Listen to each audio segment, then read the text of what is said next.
Today's Animal Spirits is brought to you by our friends at YCharts. YCharts does a monthly market wrap. So they just did this one for June. It's just a monthly blog where they break down the most important trends and charts.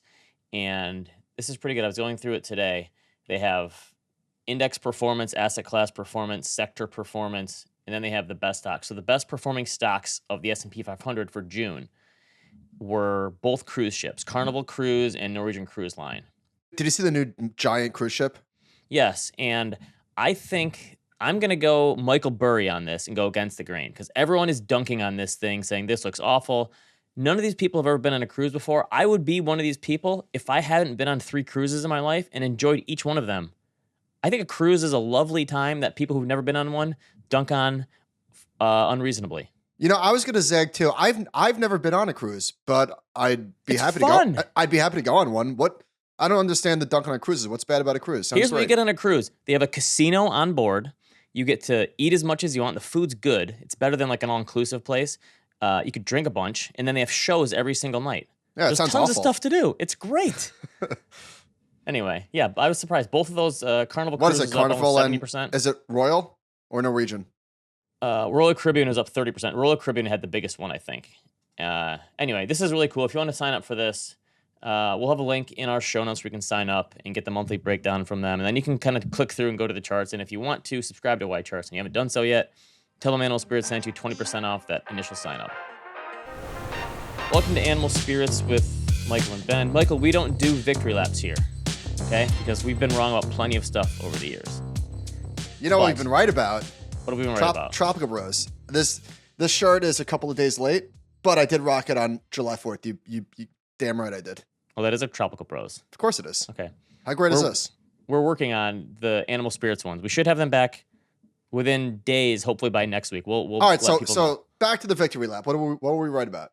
All right, well, so I wrote about this. It's not necessarily even being right. It's just looking at a range of possibilities and like having a baseline set of expectations. So I wrote this on October 2nd, 2022, how I'm getting long-term bullish.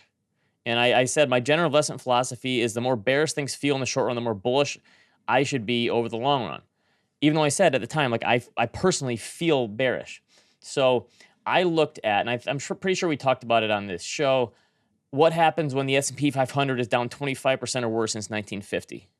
And then the same thing, what happens to the NASDAQ is down 30% or worse since 1971. I looked out 1, 3, 5, and 10 years and said, hey, from these 25 and 30% declines, things are pretty good, even though there have been times when we've gone way past that. We've gone way further down than 25 or 30. Can I interrupt? Mm-hmm. Thank you. It's your thing?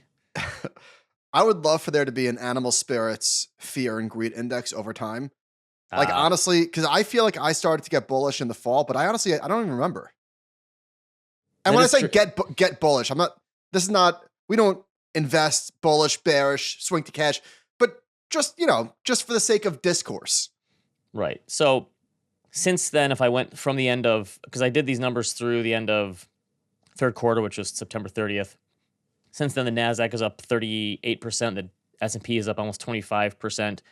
And it's, again, not to like, and the funny thing is the S&P did fall almost exactly 25%. That was kind of the bottom. We're now, let's see, on a total return basis, less than 6% away from all-time highs for the S&P, less than 9% away from all-time highs for the NASDAQ. And the point isn't here to say, we were right. It's to say that like when stocks fall a lot like this, like when is a better time to buy? And it never feels like it at the time because, again, it felt good to be bearish at that point, to be like, okay, inflation is getting worse and a recession is right around the corner and like stocks could roll over more. And then you have the people say, well, what about Japan? And what if the stock market never comes back? I just think if that's always going to be your baseline and you're never going to feel safe buying in bear markets, like that's the time to do it. You're going to be in trouble if that's your default. Yes. I'm just saying like that, if that's your baseline, that's pretty good. Well, in bear markets, you have to be able to say things are scary right now. News might get worse. Stocks might fall more, but you know what? I have to buy. I have to buy anyway. I think most people do that. So we talked about this a couple weeks ago. Older investors are having a higher equity allocation. The Wall Street Journal had another follow-up on this. Half of Vanguard 401k investors who are actively managing their money and over 55 held more than 70% of their portfolios in stocks. So I think that's taking away like target date funds. In 2011, only 38% did. At Fidelity, nearly 4 in 10 investors, 65 to 69, hold 2/3 or more of their portfolio in stocks.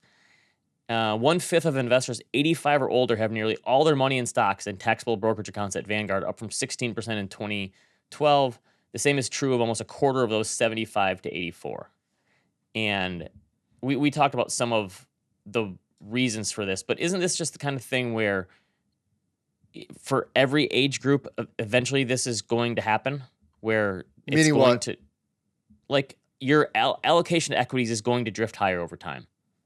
I think for a lot of people, As you get older, even? I think people are coming around to the idea that, I mean, unless 5% rates are here to stay forever, and people just find that easier. I think people, the longer you invest in the stock market, the more you realize that that's your best bet for growing your wealth. Yeah. I think that's a huge component. I do strongly believe that the other is that interest rates were at zero. And so there will be some sort of equilibrium. I don't know what that looks like exactly, but I do think the broader point is this. People have learned that stocks are the only game in town for retirement accounts to build long-term wealth. Right. And I think the other group would be just real estate investors, people who think that either owning a home or buying real estate. That's probably that'd be the second one for most people, even though the surveys don't really show that. That's probably where people have their money.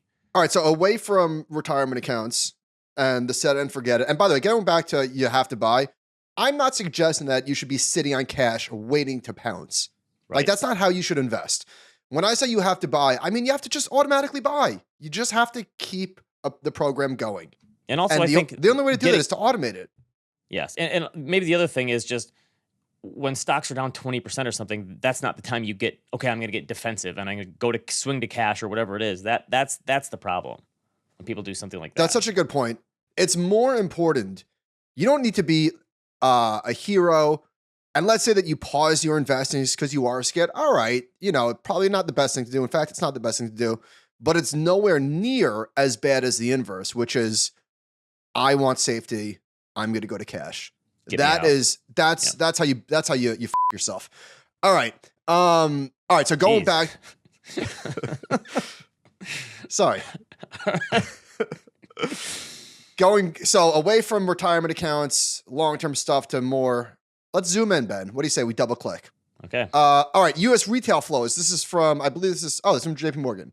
Rolling 20-day average. This is single stocks. People are getting bullish. And why shouldn't they?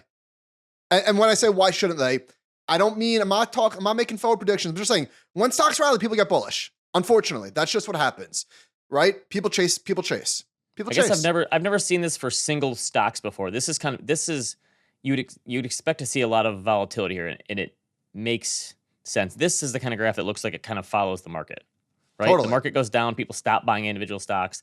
The market goes up, they start buying it. That makes sense from a risk management perspective or a risk profile perspective. But it's not just single stocks. Look at the ETFs. Massive inflows. I don't know what month this was exactly. But all right, so retail's back. And you would say, uh-oh, ring the bell. Actually, not so fast. Ben, last week we were talking about the smart money being fixed income or whatever. Wall Street Journal via Bank of America. This is a great chart. Okay. They look at the subsequent 4-week returns in the S&P 500 after 4 consecutive weeks of inflows. And they break that down by hedge funds, institutional, and retail. And the TLDR is this. Retail investors have been similar positive indicators to hedge funds.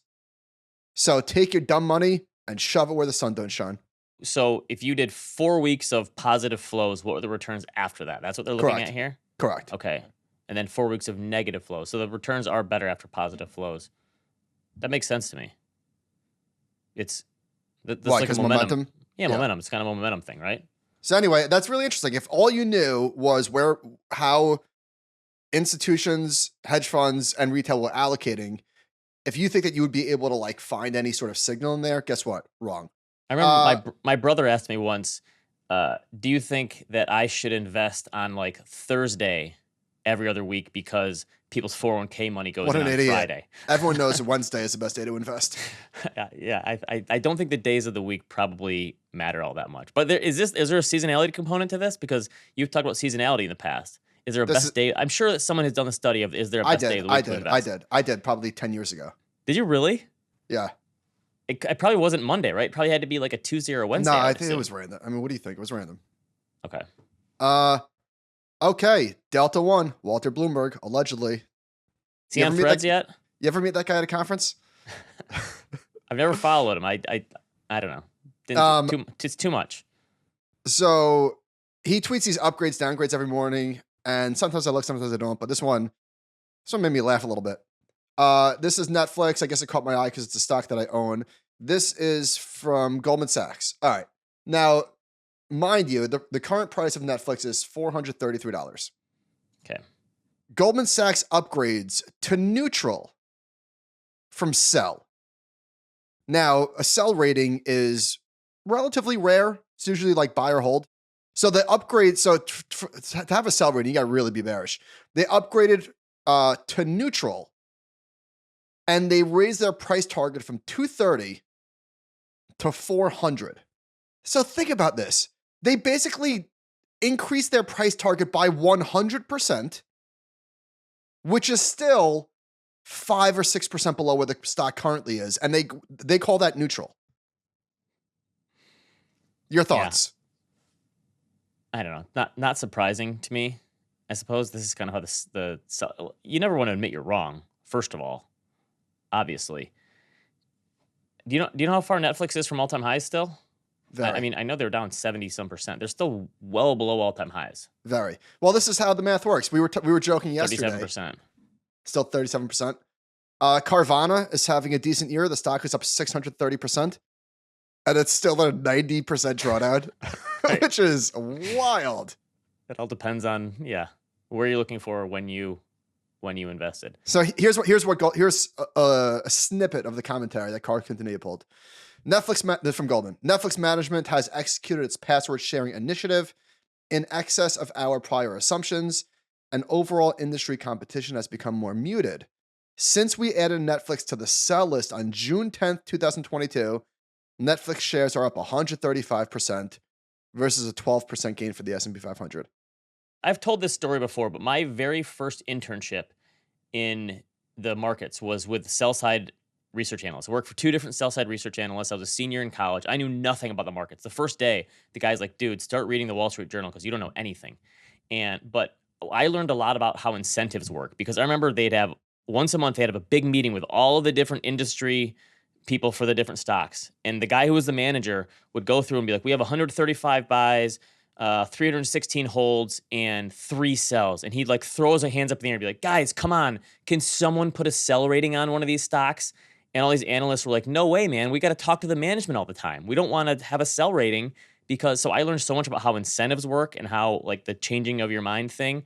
And it's a tough, so I think any time you're reading these research analyst reports, like they're great for like a deep dive in the company. But I think if you're using the price targets or the recommendations, that throw those out the window, basically. Yeah, that's a great point. You can learn a ton from these reports and then just ignore the conclusion unless it confirms your priors. Then go with it. All right. So are we going to have a really low inflation print this month, or the used car's not going to hit it yet? Inflation. Carl, continue again. Used vehicle year-over-year price decline, second largest ever, fell 10.3% from a year ago. This is great news, but I'm never getting out of my Audi. How many years old is it now? 4.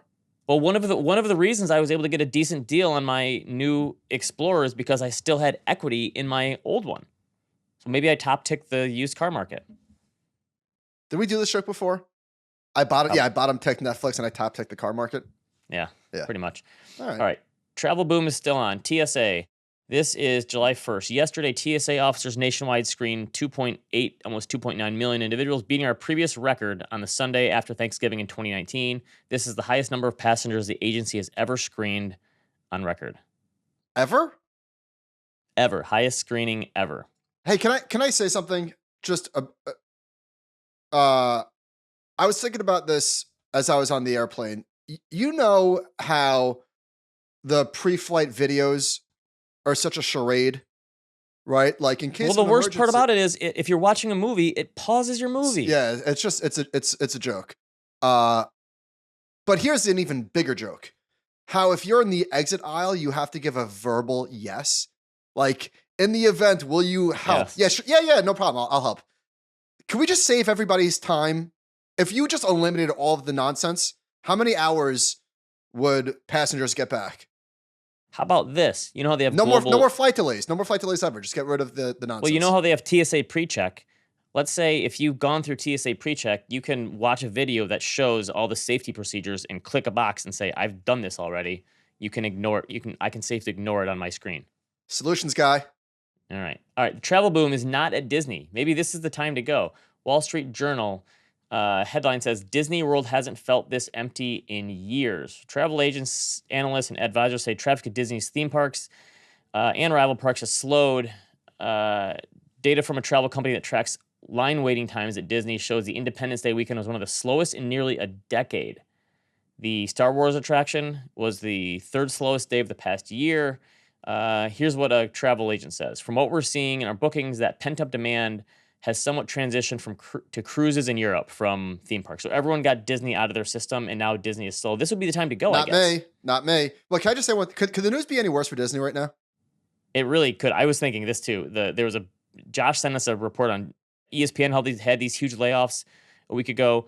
They're cleaning house. Disney really is in a bad spot, it seems like. All right. So as shareholders of the stock, how are we feeling?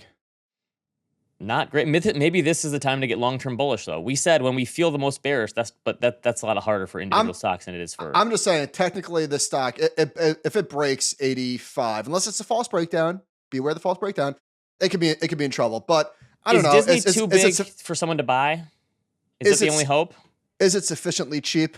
Well, Needham put out a note this morning. Again, listen, you never pay attention to what the sell side says unless it makes you feel good about a stock that you're underwater on. This is what we're trying to say. So yes. Needham said, we do believe Disney will be purchased during the next 3 years. Disney owns the best assets in the media business, has no controlling shareholder to block a takeover, and has no permanent CEO or CFO that has a conflicting agenda versus public shareholders. So, I don't know. The crazy thing with Disney is, remember how I was like really bullish on the company because of Disney Plus, and I said Disney Plus is going to be huge. And you nailed Disney Plus. Whatever estimates they laid out, whatever estimates they laid out for Disney Plus, they blew through those. Like it was way higher than they ever thought possible. Yeah, and the stock still stunk. I think we're going to Disneyland. I don't know if this is too ambitious. If we're biting off more than we could chew, I think we're taking the boys to Disneyland in California in April because the boys, like every other child, is obsessed with Mario. Oh, because they have that there? No, Universal Studios is Mario Land. Looks pretty sweet. Why did you decide in California instead of Florida? Mario Land. First of all, I'm not going back to Disney World. That's too much. I just did that. Okay. But true. Mario World is in Universal Studios, California. That's why. So you're going exclusively for that? Yes. Okay. I mean, but we'll also do Disney World, Disneyland, and the Harry Potter thing, which I'll be into. Wait, you're a Harry Potter guy? That kind of blows me away. Huge. Really? Yes. Well, my daughter right now is... in the time, when did those books, what was that, 2000? I mean, I read them all when they came out. My daughter's flying through those books right now, and whatever book she's on right now, it's like the 5th book in the series or something. It's like 837 pages. It's ridiculously long. Oh, yeah. You want to know a little fun fact, Ben? The only double feature that I've ever been to in my life, and I'm looking for the movie right now, was hold on, bear with me. Oh, it was 2001. Wait, was this it? Yeah, I saw. This is such a weird movie for me to see in 2001. I was 16 years old. 2.5 hour drama romance. I saw Harry Potter, the first one, with my mom, and The Majestic, a Jim Carrey movie. Do you remember that one? I remember that one. That didn't really land the plane. It was okay, right? He had amnesia. In 1951, a blacklisted Hollywood writer gets into a car accident, loses his memory, and settles down in a small town where he was mistaken for a long-lost son. Weird premise. Anywho, I thought this was an Harry interesting Potter tweet. and horror movies for you, huh? 2 nights ago, I was watching the 101 scariest scenes in Shudder. And Robin's like, what are you doing? Actually, I made Robin watch Barbarian with me. I didn't make her, but we turned it on and she's like, come on. Is that the one that I ruined at the end for people? With Justin Long? Yeah. That was okay. That was not bad. That was pretty good. Loved it. All right, Justin Wolfers tweeted, let me point out the obvious. Tech bros were wrong about what was happening, even just in their corner of the universe. So he's got a chart showing the number of jobs in computing infrastructure providers, data processing, web hosting, and related services. And there's been no dip. I do wonder if there's again, I don't know enough here. Was there some omissions here? But anyway, the TLDR is he's saying that tech layoffs. There's no tech layoffs. Well, maybe it was in different types of jobs. So this is from, let's see, Wang on Twitter. Big tech companies have resumed their hiring based on job openings. Total job openings for Google, Amazon, Microsoft, and Facebook are up 100%, 40%, 85%, and 162% since the end of Q1, although they're still down a fair amount from a year ago. So there you can see there was a drop here for jobs. Maybe it's just more, it's not tech-based jobs, but it's more like managerial type of jobs. But they're all hiring again, so they thought the recession was coming. They pulled back, or there was a tech recession. There was. Now they're yeah. I think I don't know. I don't know if I buy this chart. It feels like there was a tech recession. All right, but speaking of things that tech people got wrong, Jack Dorsey in October 2021. I'm sure a lot of people will remember this. Hyperinflation is going to change everything. It's happening. These takes were just really awful in real time and have aged like a fine diaper. Do you think it's helpful or hurtful to know that billionaires can also have dumb takes? Like, because in some ways people go, oh, in this one realm, I'm smarter than a billionaire. Or do you think people think like, well, I should be a billionaire too because I'm obviously smarter than this guy in some capacity? We're all humans. I don't know. This is fair. You know what else he kind of dropped the ball on? His successor at Twitter. Didn't quite handle that very well. Although we're going to talk about Threads, but... all right, let's put a pin in this. All right.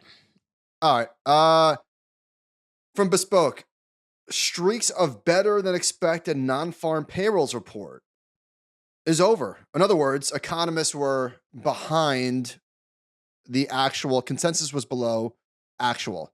And that ended. 14 months in a row, they were behind. Pretty incredible. Yeah, it was under expectations, but still pretty good job report.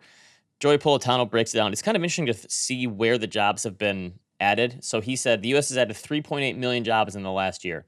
Seems like a lot. 1 million in health services and private education, 800,000 in leisure and hospitality, 600 in government and public education, all these other things. It's just interesting to see this breakdown, especially so far from the pandemic that we're still adding all these leisure and hospitality jobs. I don't know. This has to obviously slow at some point, but I think it's safe to say that this expansion in the labor market has gone on longer than anyone could have thought possible. Pretty wild. I was looking, there was a recent Larry Summers speech from like June 2022, where he said, look, the unemployment rate has to be above 5% for like 3 years to bring inflation down. Like, I think that playbook they were working on in terms of like unemployment rate has to rise for the inflation to come down, because that's all that we knew in terms of historical analogs. The pandemic ripped up all the textbooks, everything, all the relationships that we thought had to hold, right? And so the next time something happens, people are going to overcorrect because of what happened this time. So I don't think historical relationships are dead and buried forever. I do think that there should be some sort of equilibrium between inflation, employment, and interest rates and all that sort of stuff. I just think because of all of the mess that was the pandemic, all of those relationships are temporarily broken. But I think how much we spent and yes, but I think that the next time something happens, people will overcorrect because of recency bias, and it's gonna shit up. Yeah, you're not going to get the same level of support especially if it's a mild recession. So maybe those relationships go back in the future, but we're not going to get the same response or even anything close to it. We'll never see a response like this again for recession, I would imagine. In other words, the next time maybe maybe fiscal stimulus would be the right answer, but we're not going to do it because of the inflation that happened this time, even though a lot of the inflation happened because the economy was shut down and then reopened. It is kind of crazy, though. Look at prime age labor force participation rate. This is ages 25 to 54. This is prime age. It takes away the people who are older and potentially retiring. It's the highest level it's been since 2001, over 83%, almost 84%. This one is crazy. This is from the New York Times. They talk about how the Great Resignation is over. Wait, hang on. Don't blow past this real quick. Okay. So what are the implications of this chart? That basically anyone who wants a job can get a job? I think that the thought was in the 2010s, because you can see, look, it kept going down after 2008 and didn't really stop going down until 2016. There was this thought that I think, people are lazy and this is kind of it. We've topped out the number of people who want jobs. Like there are certain people who just want to sit around and play video games all day and they don't want a job. And I think we've shown that if you pay people more money, especially on the lower end, they're gonna come back to the labor force and work. And I think that people thought like, okay, this is topped out. We can't go any higher. And that was wrong. And they're talking about how this is New York Times. Average hourly earnings for rank and file restaurant and hotel workers rose 28% from 2020 to 2022, which is higher than inflation and wage growth. And there was this research paper by two economists that found that the earnings gap between workers at the top end of the income scale and the bottom, after widening for 4 decades. Okay, here's the what do you say it? The coup de grace? There we go. In just 2 years, the economy undid about a quarter of the increase in inequality since 1980 between the top and the bottom income. What? Much of that progress they found came from workers' increased ability and willingness to change jobs. So again, the pandemic broken all these relationships. There's no way anyone could have predicted that would happen. That workers would have the ability to earn more money, and that inequality, like a quarter of the increase in inequality since 1980 was undone in 2 years. That's amazing. Inflation fixes inequality? Incredible. It is kind of hard to. I thought inflation hurts people on the bottom rung the lowest, the most. All right, so we talked about you talk about like the overcorrection and the next time we have a recession. I think the whole fiscal and monetary policy thing is going to dictate a lot of what happens with relationships. So Lance Lambert said that the average, this is last week, average 30-year fixed rate mortgage jumped to 7.22%. They have this Mortgage News Daily. I don't know if you ever checked this thing. It shows daily rates, and this is for the 30-year fixed rate mortgage. If the Fed keeps raising rates and the economy keeps rocking a little bit, is 8% actually a possibility here now? For mortgage rates? I remember I did a cow sheet bet for 8% last year. Like, could mortgages hit 8%? I did a yes. I took a flyer. It's which is crazy to think. So on the other hand, Michael Antonelli and Cullen Roche were talking about this on Twitter. Here's Michael Antonelli. I'm convinced it's true. The sub 3% 30-year fixed rate mortgage will be the greatest gift ever bestowed to U.S. homeowners. And Cullen said, Michael is right for now, but we'll see a sub 3% 30-year mortgage rate within the next 10 years. The whole structure of debt in this economy is predicated on low rates and will pull rates lower at some point, either through crisis or anemic growth. So, hold on, Ben, were you able to hear my wife chattering in the background?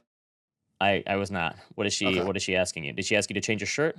No. I don't get it. How women are able to talk on the phone for so long. Like, what are they talking about? She's on the phone for 40 minutes all the time. And that, I mean, she's on, I guess, summer vacation. I would love to see my average phone call. It's got to be under a minute. Got to be. Now, I'll do a 10-minute phone call if it's necessary, but it's rare. 20 minutes for me and you feels very long. That happens maybe once every 6 months. No, it happens once a week here on this podcast. Wow, true. So do you think that is, so my like hedged take here is a lot of this depends on whether we get fiscal or monetary policy during the next time, because if the government decides we're not going to spend anything and it's all on you again, the Fed, like it was in 2010s, then a 3% rate could be in the cards. But if the government keeps spending and fiscal policy remains a strong tool, and that keeps inflation at 3 or 4% versus 1 to 2%, then maybe low rates aren't going to happen again. What do you think is more likely? 3% mortgages or stay at 5 to 6? Because 18 months ago, I would have said 3% mortgage definitely. Give me a time frame. Well, Cullen says in the next 10 years, we'll see sub 3% 30-year mortgages. Oh, well, here's a take that didn't age well from us. If we were patting ourselves on the back earlier. Remember when we said we were just going to keep refinancing? Yes. every 4 years, just take some equity out and make money.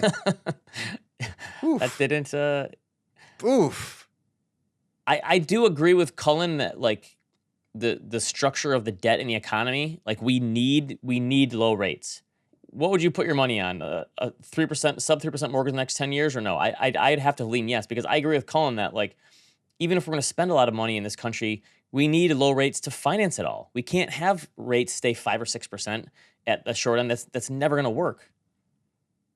I hear that, but is that, I don't know. I'm not smart enough to talk about this stuff coherently. Is that what moves interest rates? Just the fact that we need low rates? So what? I need Disney stock to go up. Doesn't mean it's going to happen. Yeah, I just think that like if our budget just continues to be consumed by interest costs, eventually that's going to be a problem. And How about this? AI. The economy will grow 10 to 12% a year, so it's all good. Don't worry about it. All right. I don't want to bring up demographics because you don't care about that, so we won't even. You know what? I don't care about this either. No. It's not that I don't care. It's just I find it it's mental masturbation.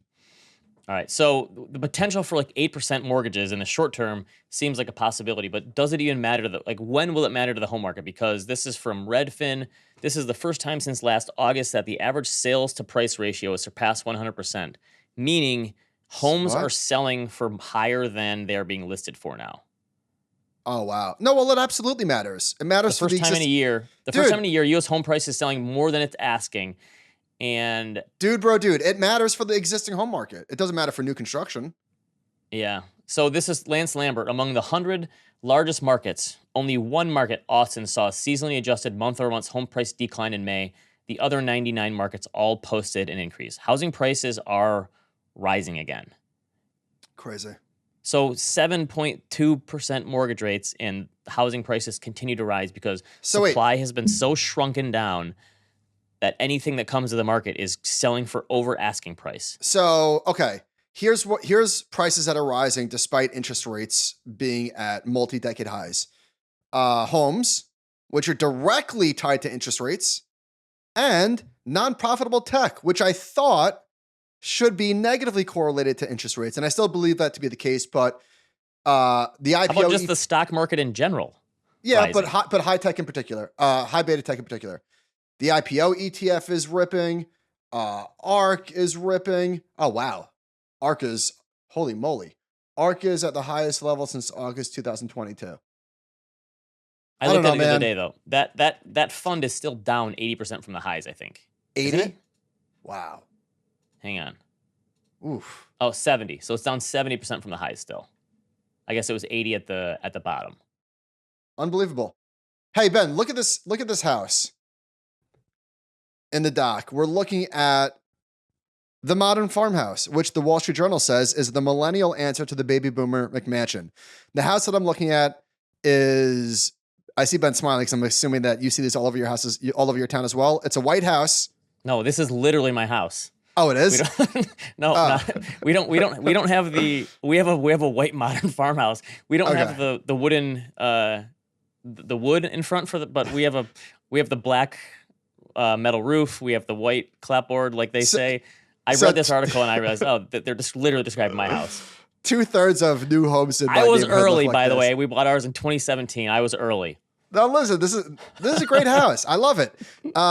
Okay, Modern Farmhouse, a contemporary style that bears a passing resemblance to a traditional farmhouse, first entered the American lexicon a decade ago. Okay, sorry, you were not early. On Fixer Upper, the HGTV sensation that catapulted the host Chip and Joanna Gaines onto the national stage. Guess what? You know I don't watch HGTV, but you do, right? So you knew about this. Is that where you found this house? No, I mean the builder was doing it this way, but we sure. Yeah, no, we like the. Listen, don't apologize. It's a great house. The National Association of Home Builders.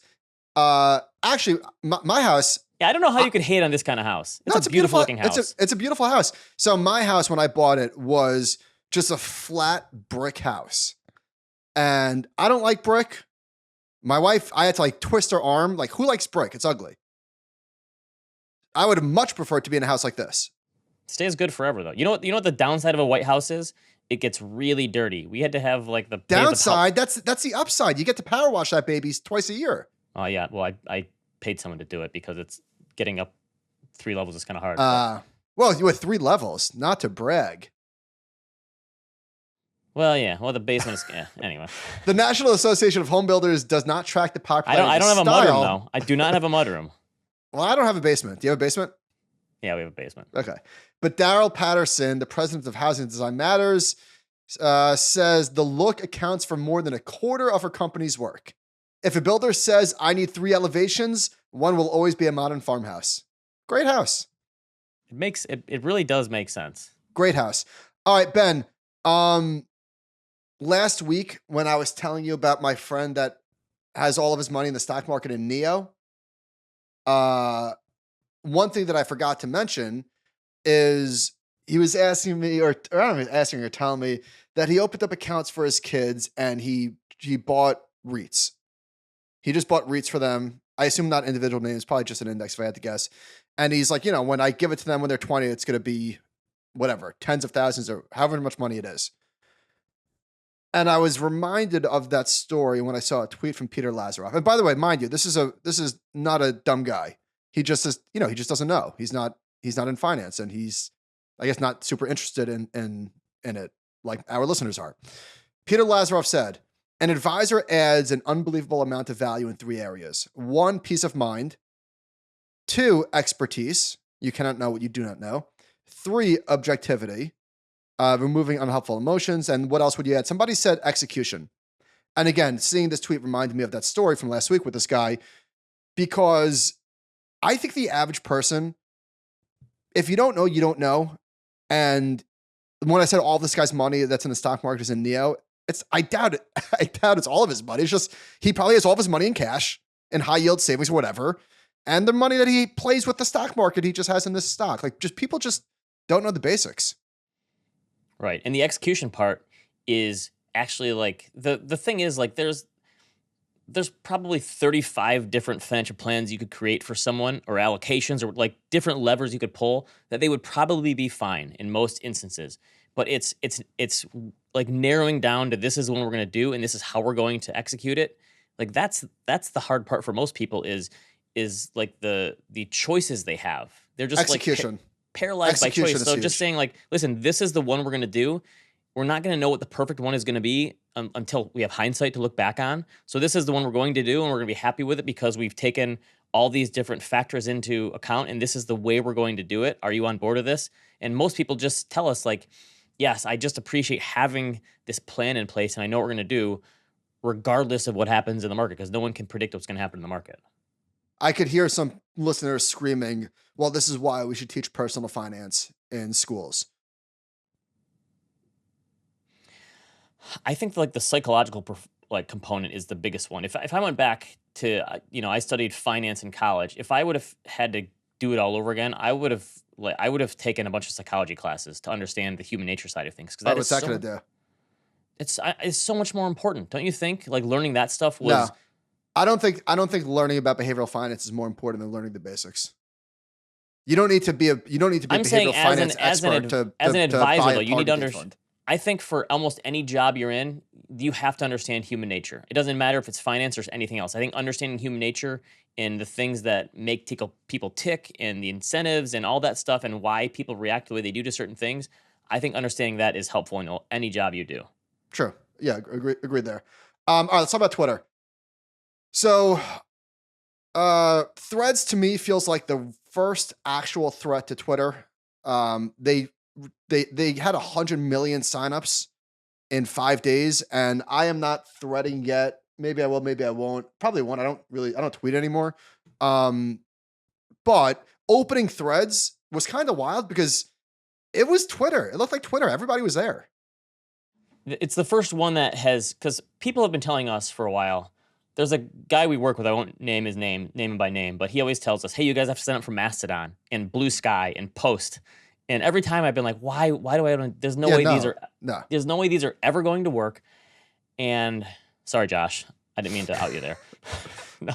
But I think he's wanted a new thing. And this is the first one that's like, oh, this is real. People actually going over. And you open it up. I've tried it a little bit, and it does feel like Twitter's not dead. I think both of these can probably coexist, but Twitter has peaked. Did you read this Eugene Wei piece about how to blow up a timeline?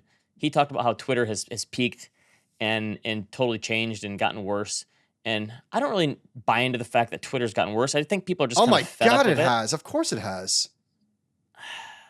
Well, the changes they've made have certainly made it worse. But Twitter was better like pre 2018 or something. Remember, like the mid 2010s were like peak Twitter for us. It peaked a while ago, but in terms of the community and just it being a fun, vibrant place, but just the user experience has gotten shitty. And I still, even though I am not posting on Twitter, I still use it almost as much as I ever have. News consumption, right? Just for content purposes and filling up the doc for this podcast. But I do want to read something that Eugene Wei wrote.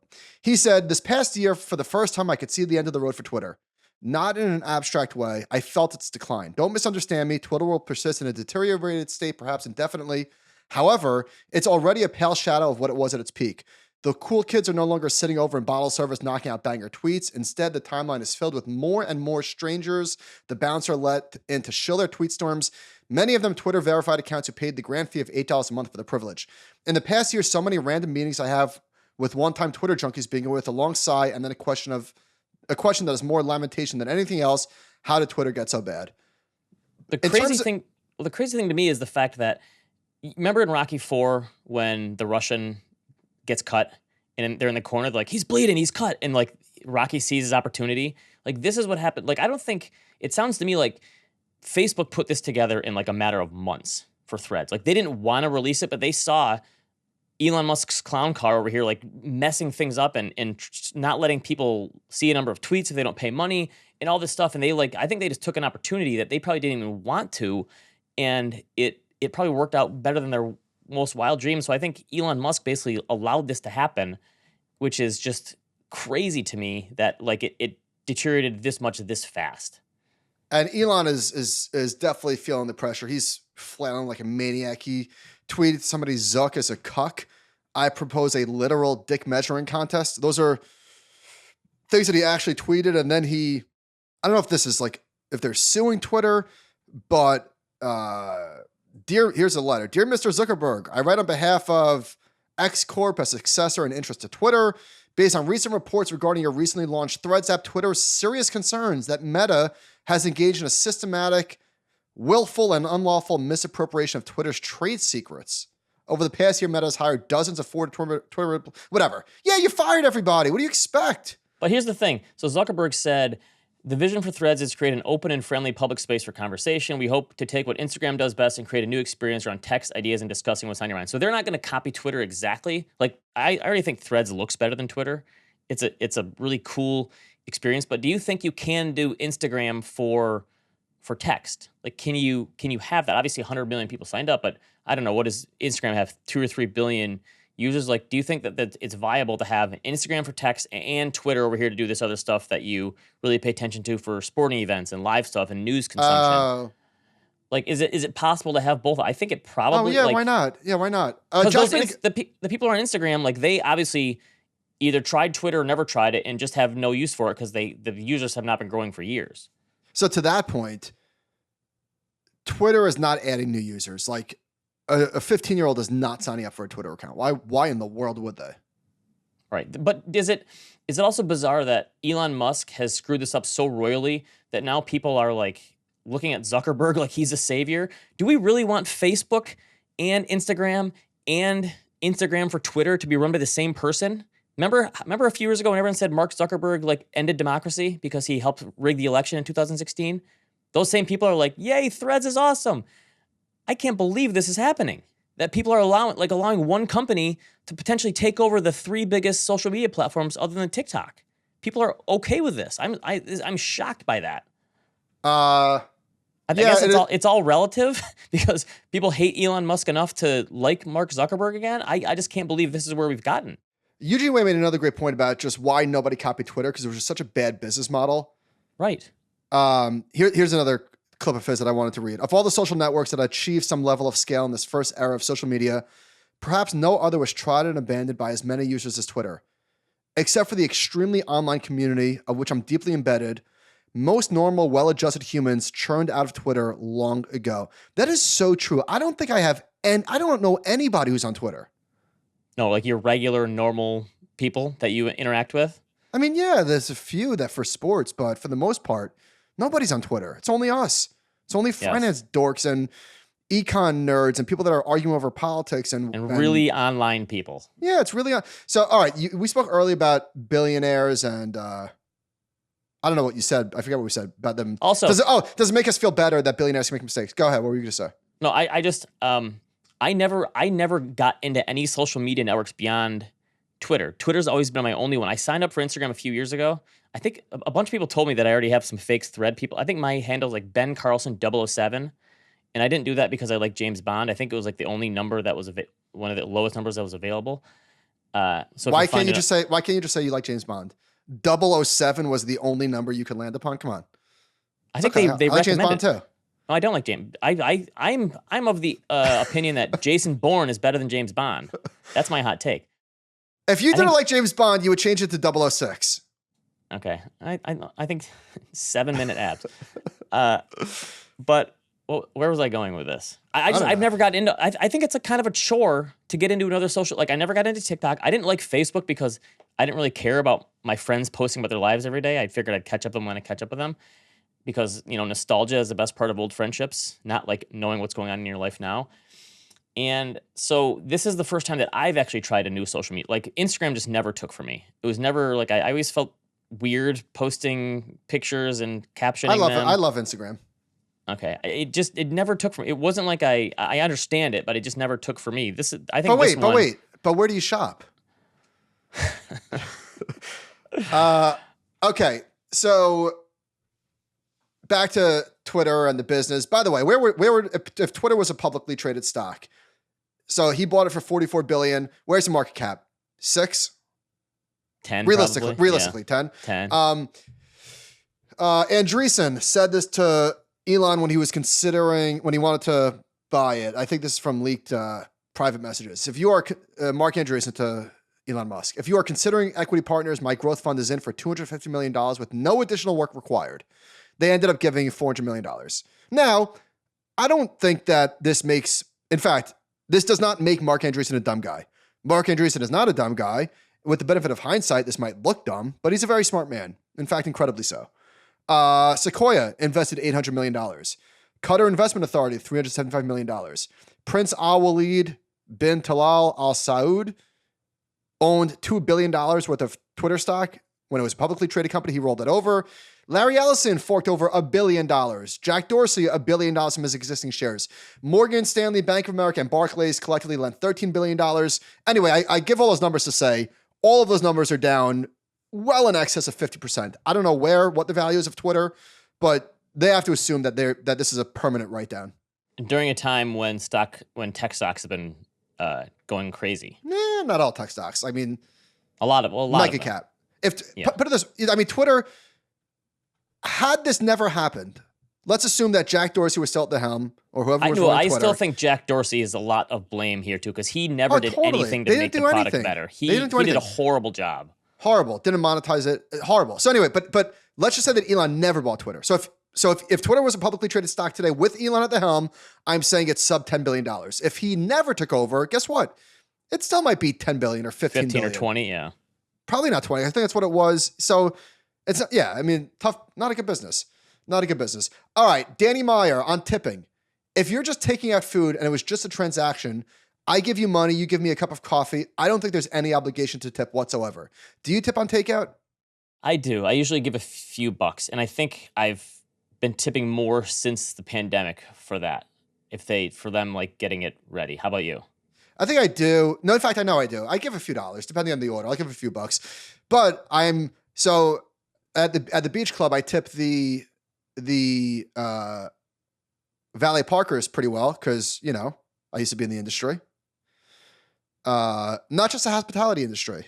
We don't need to go into that, but I was an actual valet parker for the company that parks at my beach. Guess what? I got fired from the job. We don't need to get into that right now. Okay. But so I always give at least $5, depending on the bills that I have available. Usually I give 10 if I have a 10.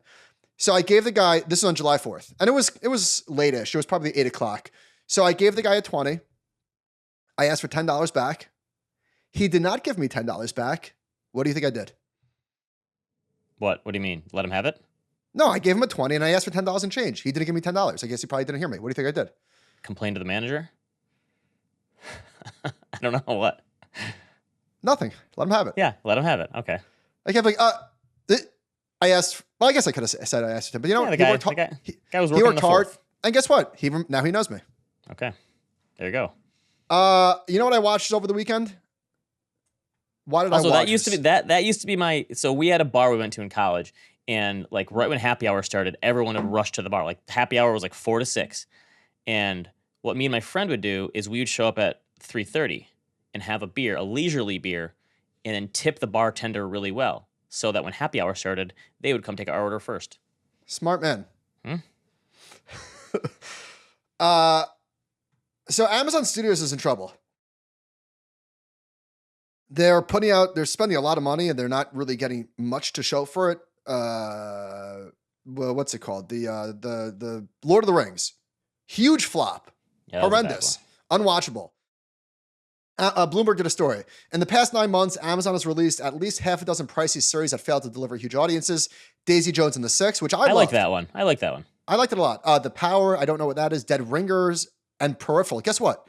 I never heard of any of those. They all cost over $100 million, Oof, but failed to crack the top 10 list for Nielsen's. Rings of Power, $400 million. Oh my God. Oh my God. Failed to hold on to most of its viewers. Okay.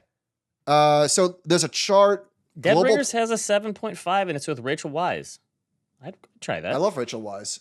Dead Ringers. Have you ever heard of this? Mm-mm. Ooh, Jeremy Irons. Doesn't look bad. Jeremy Irons is a successful gynecologist, works at the same practice as his identical twin, Beverly, who's also played by Jeremy Irons. Okay. Elliot is attracted to many of his patients and has affairs with them.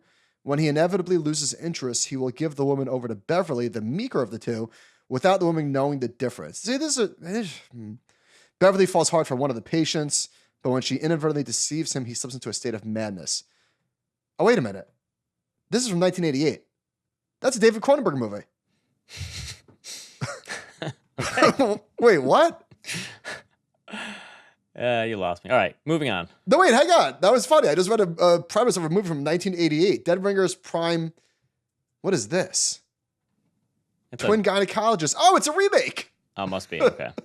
It's kind of funny. Anyhow, I watched The Terminalist over the last week. Thoughts? Did you watch it? I like that one. Chris Pratt. All right, here's my thought. I like Chris Pratt as a leading man. Should have been 6 episodes, maybe even 5. Agree. It was a little too long. A lot of fat there. But yeah, I liked it. Global platform demand share for all streaming originals. Netflix is still a king, 38%. Prime is next, 10.8%. So, I mean, I still love the platform. It's just the original stuff is not doing so well. If Prime Video were a publicly traded streaming service stock, be in the toilet, right? Yes, I agree. They're lucky they have other, but that's the problem with these big ones that spend a ton of money. If they're not seeing returns, if they back out, then where is the investment in good entertainment going to come from? If Apple and Amazon back out now, we're screwed. Oh, just got a heads up from Nicole, our social media manager. Animal Spirits Tropical Bros shirts are back in stock as of now. Boom! Huge news. We sold out earlier. They're back in stock as of today. If you missed it the last time, we got all sizes back. Get your shirt now. All right. All right. I think this is the worst movie year ever. This is the top-rated movie so far from IMDb. Spider-Man Across the Spider-Verse. You know the thing that really irks me about Spider-Man fans? Literally every time a new Spider-Man movie comes out, and there's been probably 12 of them, they go, the tagline will be, "This is the greatest Spider-Man movie ever made." For every one of them that says that. That's just not true. It can't be, right? Okay, No. I'm a Spider-Man fan, and the Spider-Man movies have been phenomenal. Come on, phenomenal.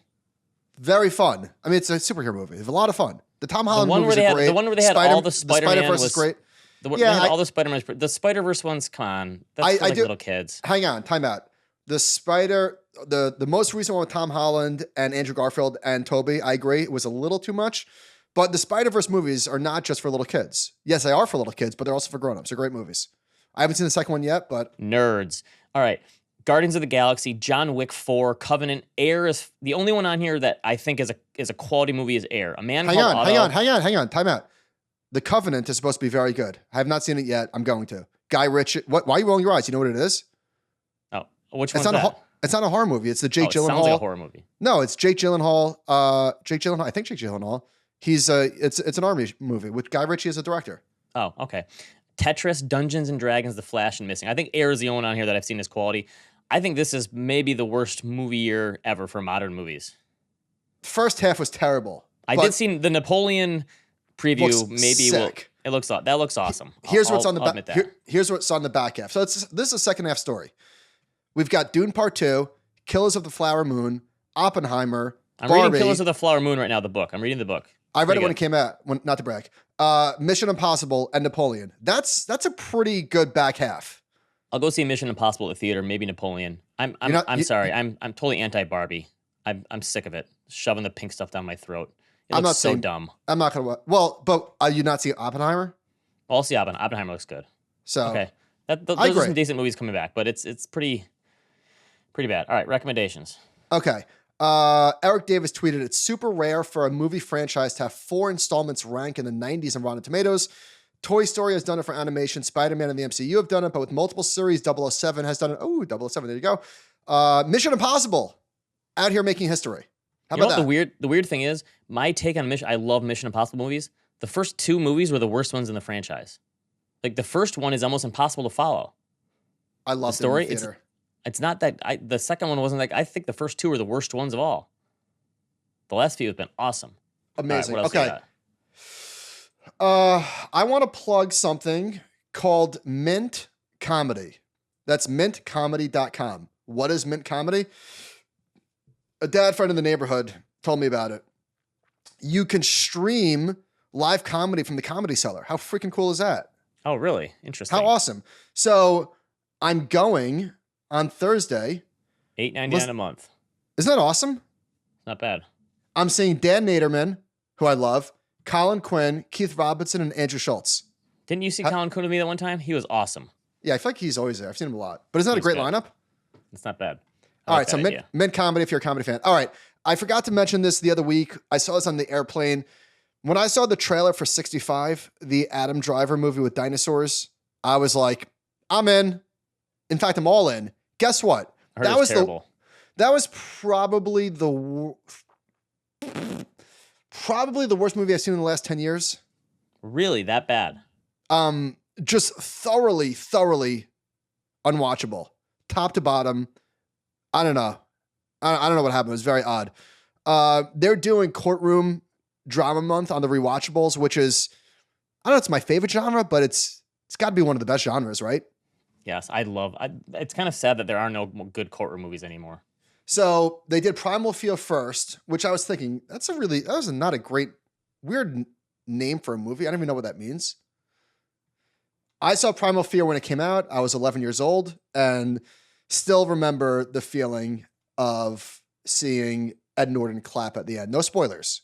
But if you're a young listener, it's a little late for a spoiler, but yeah. Well, it's a little late, but I'm being generous. If you haven't seen Primal Fear, stop everything. In fact, press pause right now, go watch it and come back. It was easier to do a twist back then.